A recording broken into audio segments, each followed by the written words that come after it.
તો ઉપલેટામાં જિલ્લા પંચાયતના અપક્ષ ઉમેદવાર ભાજપમાં જોડાયા છે.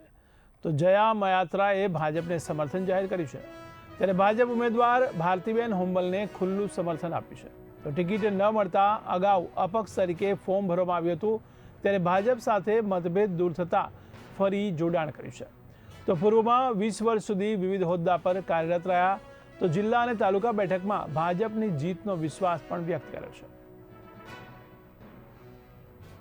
બાબુભાઈ મહેત્રા ડુંગિયાણી 11ની જિલ્લા પંચાયતની સીટ માટે ભારતીય જનતા પક્ષમાં જૂનામાં જૂના કાર્યકર્તા હોવાથી અને ભારતીય જનતા પક્ષના 20-25 વર્ષથી તમામ હોદ્દાઓ ઉપર કામ કરી અને સંનિગ્ધ કાર્યકર્તા તરીકે કામ કરેલ, જેથી મેં ટિકિટની માગણી મારા વાઇફ માટે કરેલી, જે સ્ત્રી અનામત સીટ હોવાથી.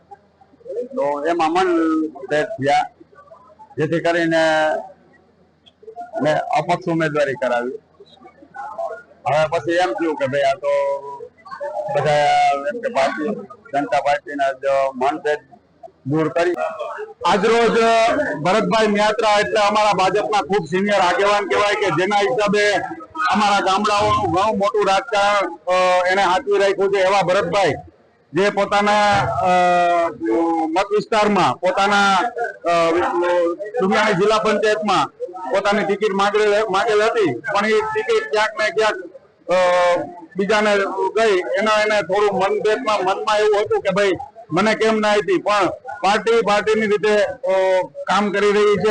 પછી એને સમજાણું કે આપણે પાર્ટીમાં કેવી રીતે ભરવું જોઈએ, અને અમારા સિનિયર આગેવાન હોવાથી અમને કદાચ ક્યાંક ને ક્યાંક ભાજપને પણ તકલીફ પડે એવું હતું, પણ હવે એમનો મોટો ટેકો અમને જાહેર થઈ ગયો છે, જેથી કરીને આ સીટ અમે કાયદેસર એક તરફી જીવીએ છીએ.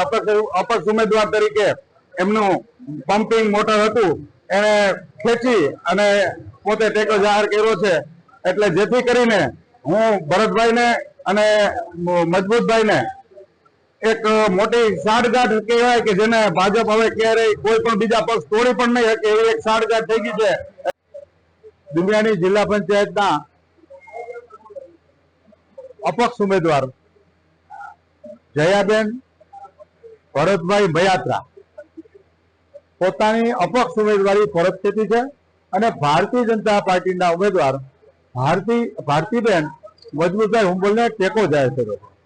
ખરા અર્થમાં ભરતભાઈ મયાત્રા આ વિસ્તારના જાણીતા એડવોકેટ અને પબ્લિક લોટરી છે, અને ભરતભાઈ મયાત્રા ભારતીય જનતા પાર્ટીના જ કાર્યકર્તા હતા, પણ ટિકિટની દાવેદારીમાં કેટલીક અસંતોષ સ્વાભાવિક થાય. પણ એને ખ્યાલ આવ્યો કે આજે ભારતીય જનતા પાર્ટીના નેતૃત્વમાં મારે રહેવું જોઈએ, તેથી ભારતીય જનતા પાર્ટીને પોતાનો પરિવારનો ટેકો